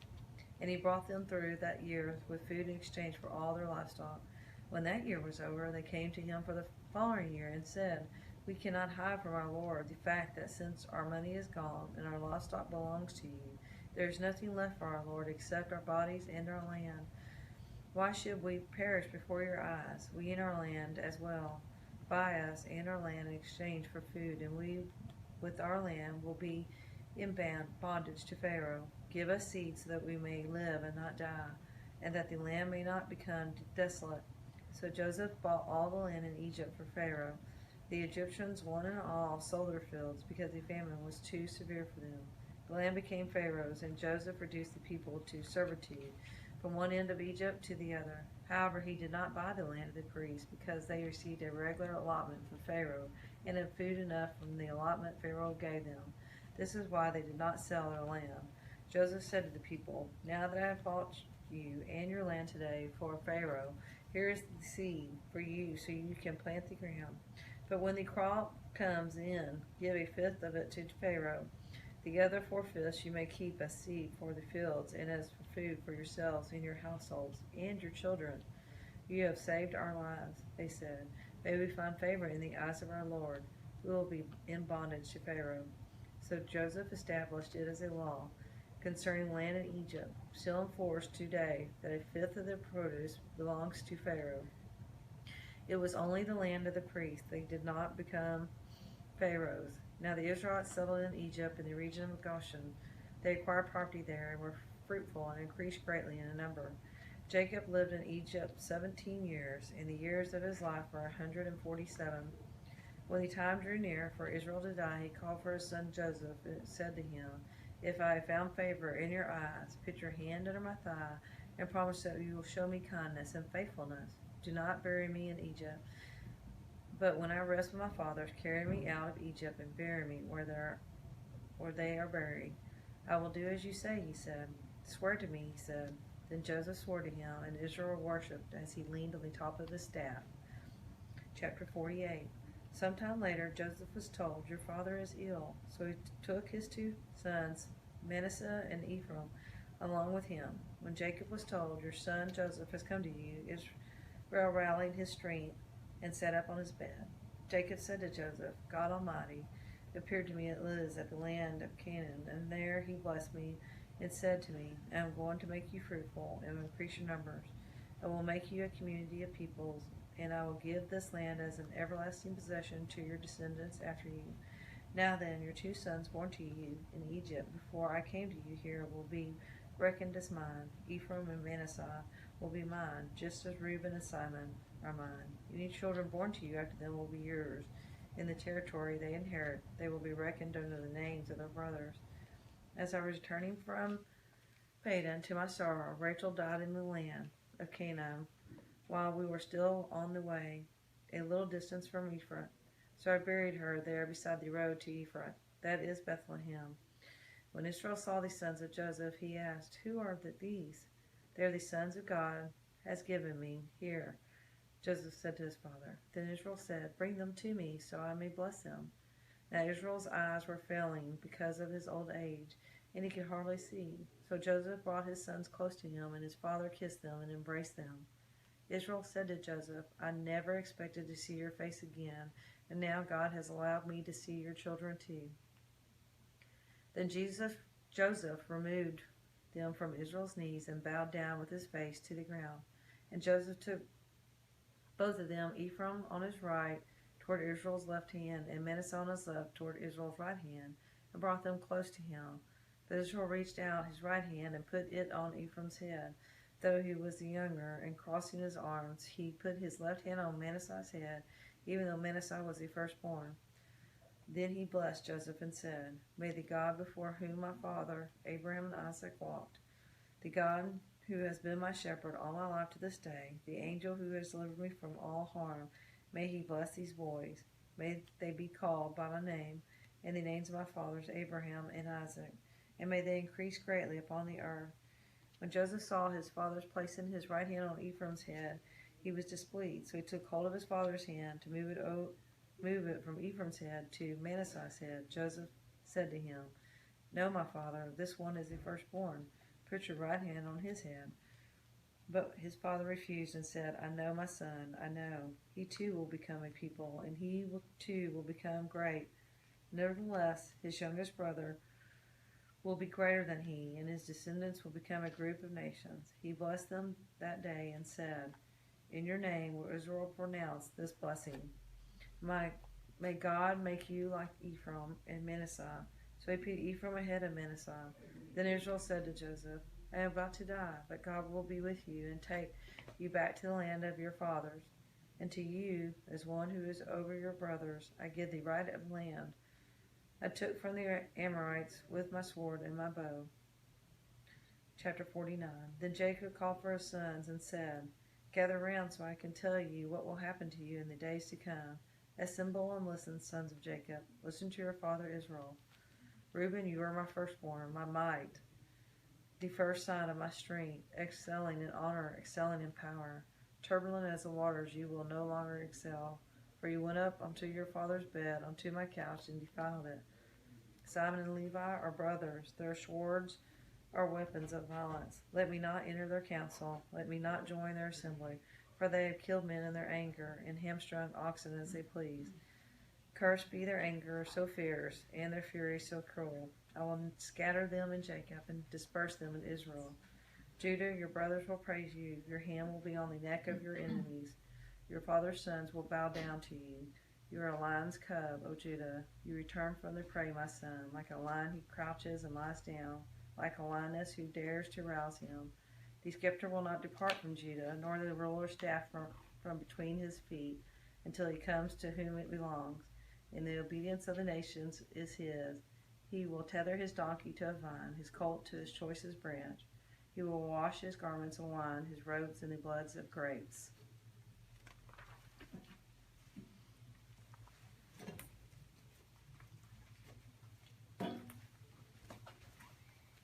His eyes will be darker than wine, his teeth whiter than milk. Zebulun will live by the seashore and become a haven for ships. His border will extend toward Sidon. Issachar is a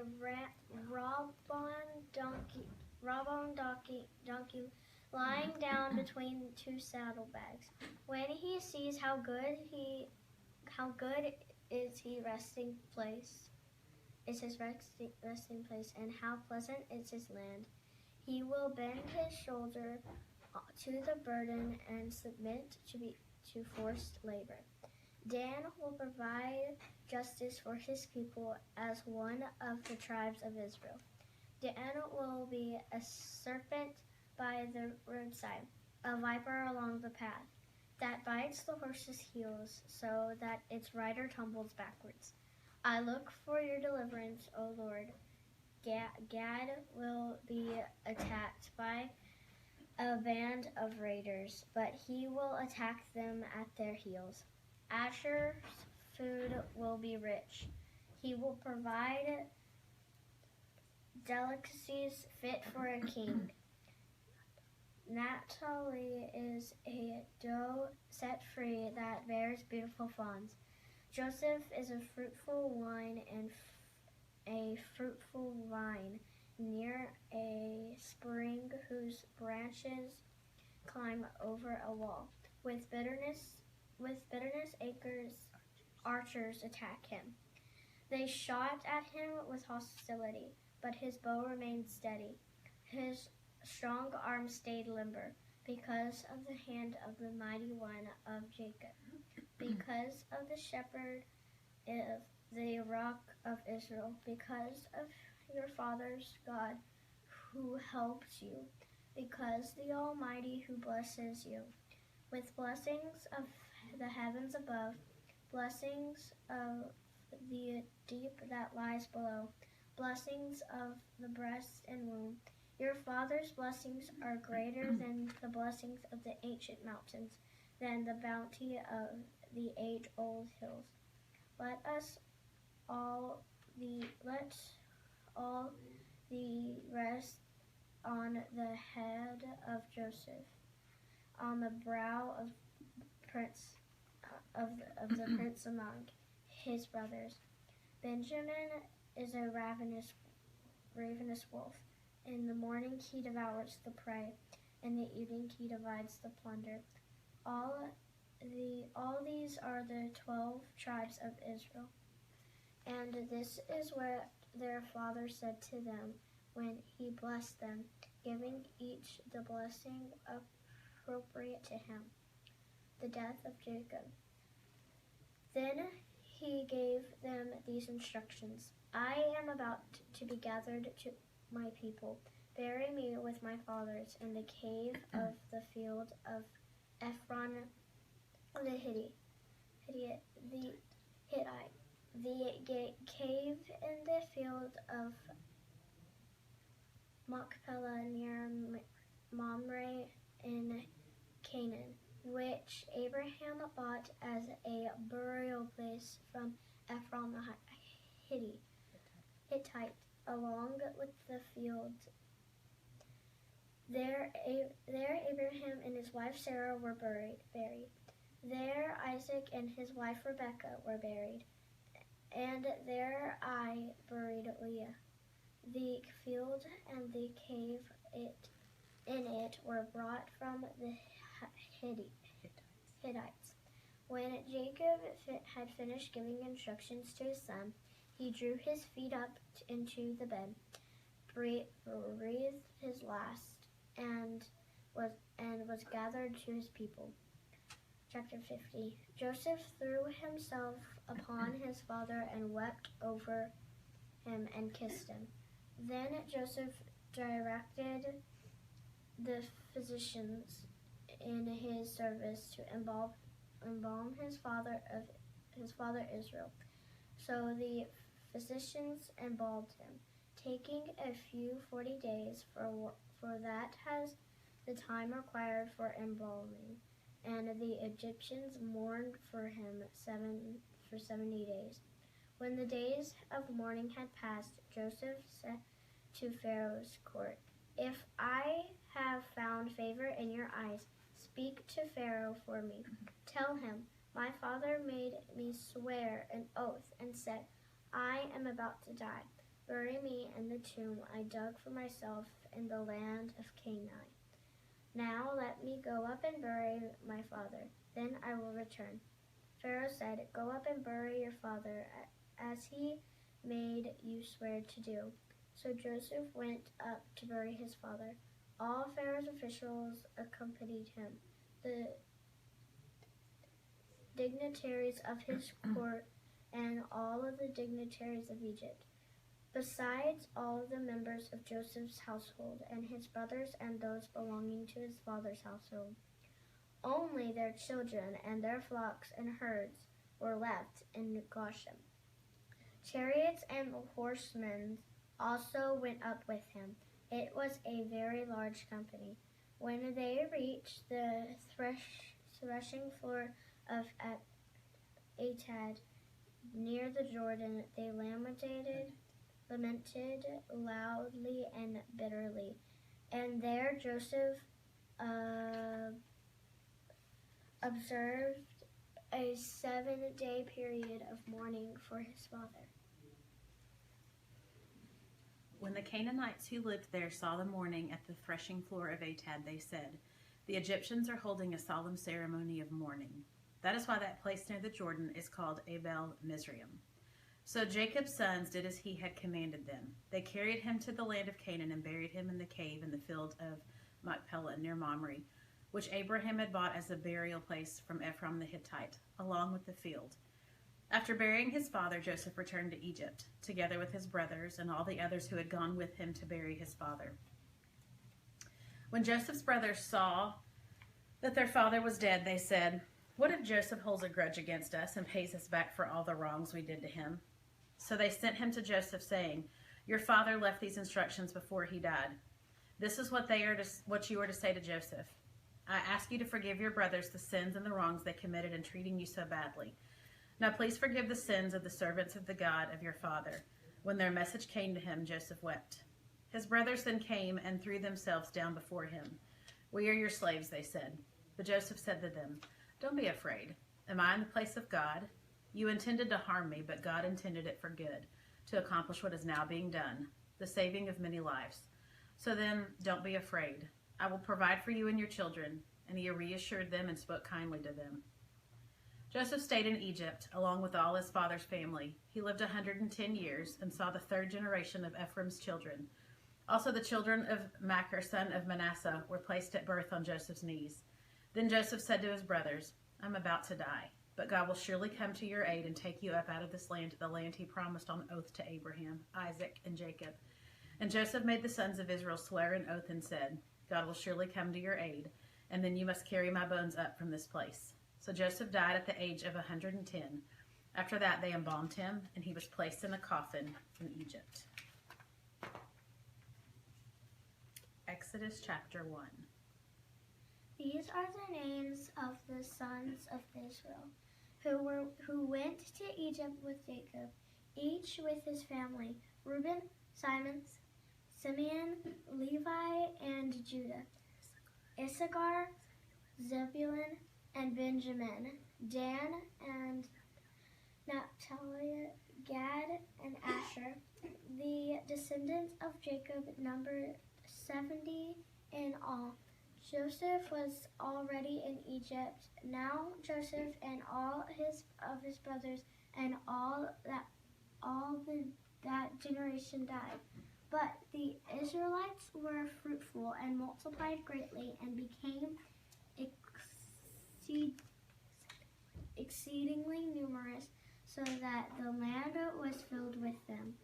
Then a new king who did not know about Joseph came to power in Egypt. "Look," he said to his people, "the Israelites have become much too numerous for us. Come, we must deal shrewdly with them, or they will become even more numerous.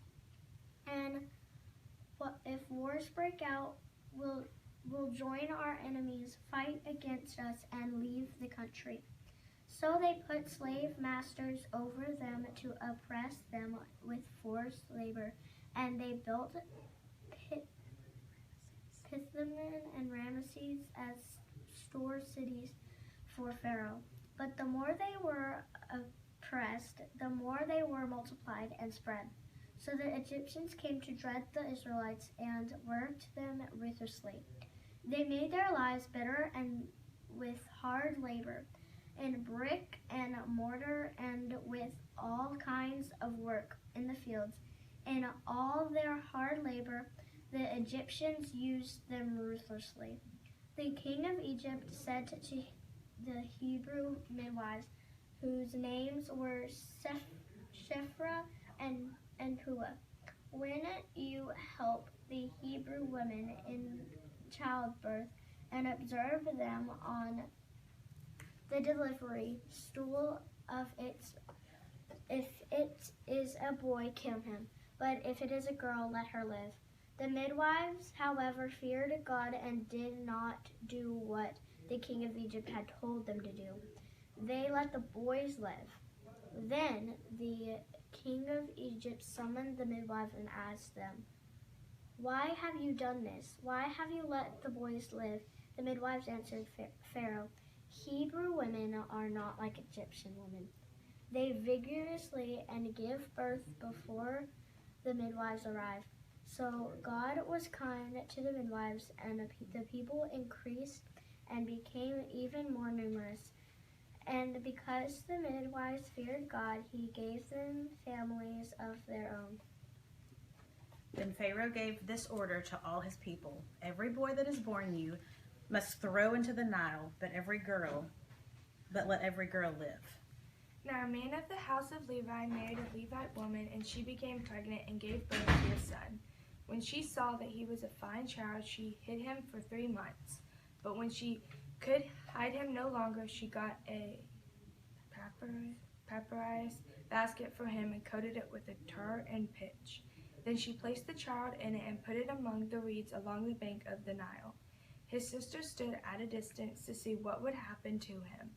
Then Pharaoh's daughter went to the Nile to bathe, and her attendants were walking along the river bank. She saw the basket among the reeds and sent her slave girl to get it. She opened it and saw the baby. He was crying, and she felt sorry for him. "This is one of the Hebrew babies," she said. Then his sister asked Pharaoh's daughter, "Shall I go and get one of the Hebrew women to nurse the baby for you?" "Yes, go," she answered, and the girl went and got the baby's mother. Pharaoh's daughter said to her, "Take this baby and nurse him for me, and I will pay you." So the woman took the baby and nursed him. When the child grew older, she took him to Pharaoh's daughter, and he became her son. She named him Moses, saying, "I drew him out of the water." One day after Moses had grown up, he went out to where his own people were and watched them at their hard labor. He saw an Egyptian beating a Hebrew, one of his own people. Glancing this way and that and seeing no one, he killed the Egyptian and hid him in the sand. The next day he went out and saw 2 Hebrews fighting. He asked the one in the wrong, "Why are you hitting your fellow Hebrew?"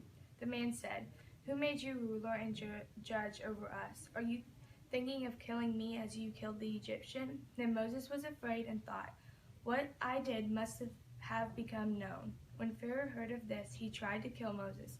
But Moses fled from Pharaoh and went to live in Midian, where he sat down by a well. Now a priest of Midian had 7 daughters, and they came to draw water and filled the troughs to water their father's flock. Some shepherds came along and drove them away, but Moses got up and came to their rescue and watered their flock. When the girls returned to Reuel, their father, he asked them, "Why have you returned so early today?" They answered, "An Egyptian rescued us from the shepherds. He even drew water for us and watered the flock." "And where is he?" he asked his daughters. "Why did you leave him? Invite him to have something to eat."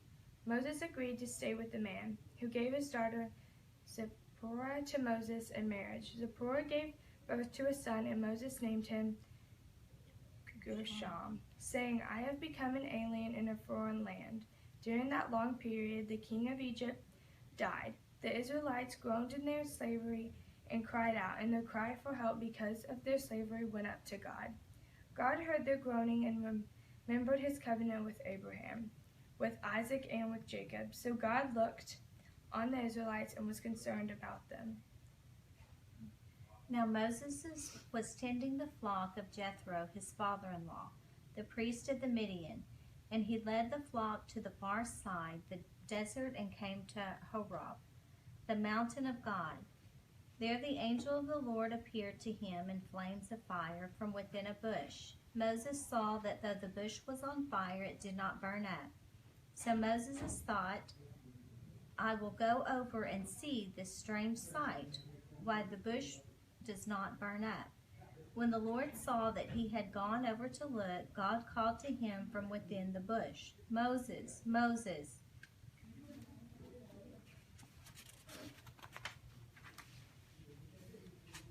And Moses said, "Here am I."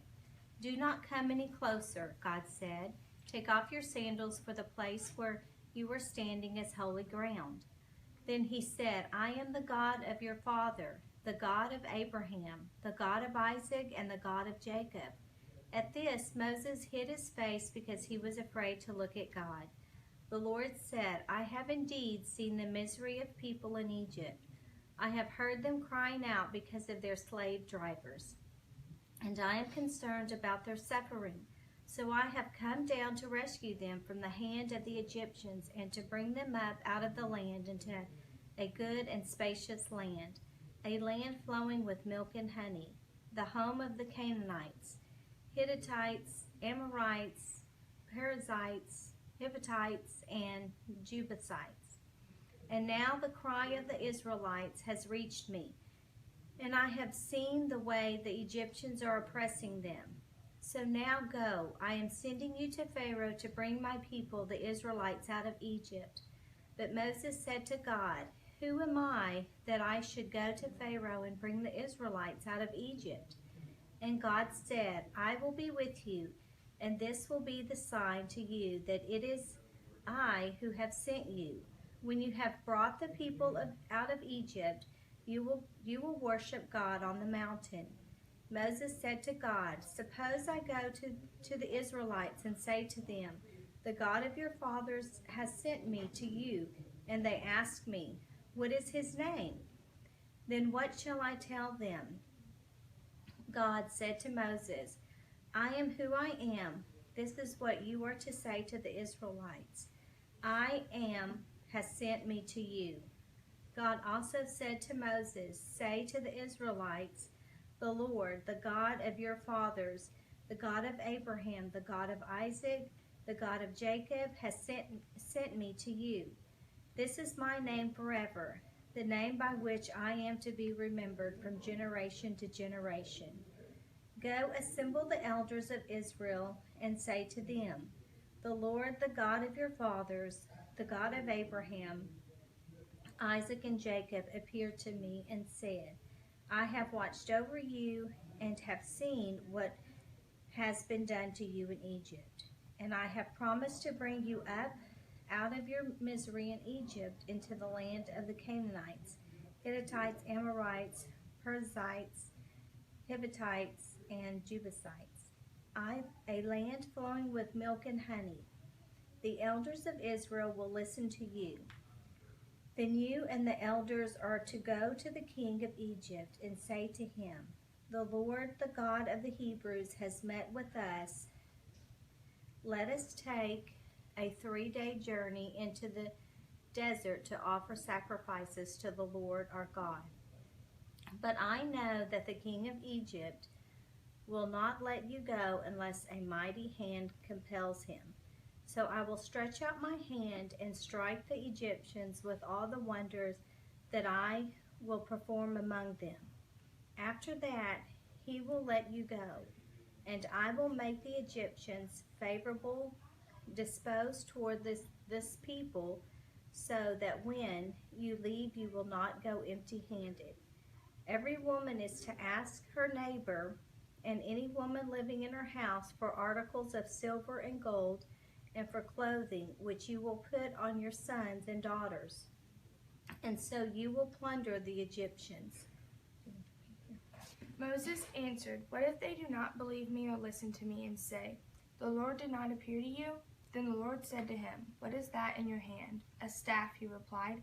The Lord said, Throw it on the ground. Moses threw it on the ground, and it became a snake, and he ran from it. Then the Lord said to him, Reach out your hand and take it by the tail. So Moses reached out and took hold of the snake and turned it back into a staff in his hand. This, said the Lord, is so that they may believe that the Lord, the God of their fathers, the God of Abraham, the God of Isaac, and the God of Jacob, has appeared to you. Then the Lord said, Put your hand inside your cloak. So Moses put his hand into his cloak, and when he took it out, it was leprous, like snow. Now put it back into your cloak, he said. So Moses put his hand back into his cloak, and when he took it out, it was restored like the rest of his flesh. Then the Lord said, If they do not believe you or pay attention to the first miraculous sign, they may believe the second. But if they do not believe these 2 signs or listen to you, take some water from the Nile and pour it on the dry ground. The water would take from the river will make blood on the ground. Moses said to the Lord, O Lord, I have never been eloquent, neither in the past nor since you have spoken to your servant. I am slow of speech and tongue. Then the Lord said to him, Who gave man his mouth? Who makes him deaf or mute? Who gives him sight or makes him blind? Is it not I, the Lord? Now go, I will help you. Speak and will teach you what to say. But Moses said, O Lord, please send someone else to do it. Then the Lord's anger burned against Moses, and he said, What about your brother Aaron the Levite? I know he can speak well. He is already on his way to meet you, and his heart will be glad when he sees you. You shall speak to him and put words in his mouth, and I will help both of you speak and will teach you what to do. He will speak to the people for you, and it will be as if he were your mouth, as if you were God to him. But take this staff in your hand so that you can perform miraculous signs with it. Then Moses went back to Jethro, his father-in-law, and said to him, Let me go back to my own people in Egypt to see if any of them are still alive. Jethro said, Go, and I wish you well. Then the Lord had said to Moses and Midian, Go back to Egypt, for all the men who wanted to kill you are dead. So Moses took his wife and sons, put them on a donkey, and started back to Egypt. And he took the staff of God in his hand. The Lord said to Moses, When you return to Egypt, see that you perform before Pharaoh all the wonders I have given you, the power to do. But I will harden his heart so that he will not let the people go. Then say to Pharaoh, This is what the Lord says, Israel is my firstborn son, and I told you, Let my son go, so he may worship me. But you refused to let him go, so I will kill your firstborn son. At a lodging place on the way, the Lord met Moses and was about to kill him. But Zipporah took a flint knife, cut off her son's foreskin, and touched Moses' feet with it. Surely you are a bridegroom of blood to me, she said. So the Lord let him alone. At the time she said, bridegroom of blood, referring to circumcision. The Lord said to Aaron, Go into the desert to meet Moses. So he met Moses at the mountain of God and kissed him. Then Moses told Aaron everything the Lord had sent him to say, and also about the miraculous signs he had commanded him to perform. Moses and Aaron brought together all the elders of the Israelites, and Aaron told them everything the Lord had said to Moses. He also performed the signs before the people, and they believed.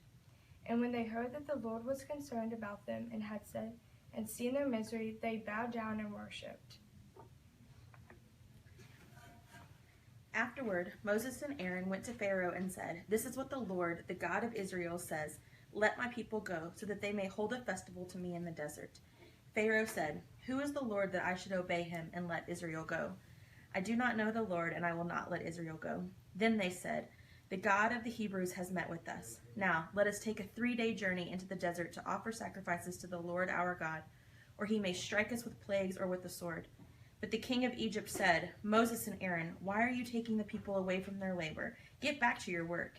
Then Pharaoh said, Look, the people of the land are now numerous, and you are stopping them from working. That same day, Pharaoh gave orders to the slave drivers and foremen in charge of the people. You are no longer to supply the people with straw for making bricks. Let them go and gather their own straw. But require them to make the same number of bricks as before. Don't reduce the quota. They are lazy, and that is why they are crying out, Let us go and sacrifice to our God. Make the work harder for the men so that they keep working and pay no attention to lies. Then the slave drivers and the foremen went out and said to the people, This is what Pharaoh says. I will not give you any more straw. Go and get your own straw wherever you can find it, but your work will not be reduced at all. So the people scattered all over Egypt to gather stubble to use for straw. The slave drivers kept pressing them, saying, Complete the work required of you for each day, just as when you had the straw.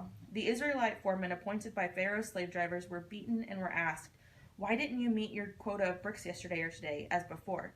Then the Israelite foreman went and appealed to Pharaoh, Why have you treated your servants this way?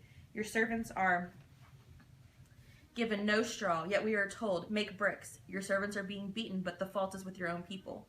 Pharaoh said, Lazy. That's what you are, lazy. That is why you keep saying, Let us go and sacrifice to the Lord. Now get to work. You will not be given any straw, yet you must produce your full quota of bricks. The Israelite foremen realized they were in trouble when they were told, You were not to reduce the number of bricks required for you for each day. When they left Pharaoh, they found Moses and Aaron waiting to meet them, and they said, "May the Lord look upon you and judge you. You have made us a stench to Pharaoh, and his officials have put a sword in their hand to kill us." Moses returned to the Lord and said, "O Lord, why have you brought trouble upon this people? Is this why you sent me? Ever since I went to Pharaoh to speak in your name, he has brought trouble upon this people, and you have not rescued your people at all." Then the Lord said to Moses, "Now you will see what I will do to Pharaoh. Because of my mighty hand, he will let them go. Because of my mighty hand, he will drive them out of his country." God also said to Moses, "I am the Lord. I appeared to Abraham, to Isaac, and to Jacob as God Almighty.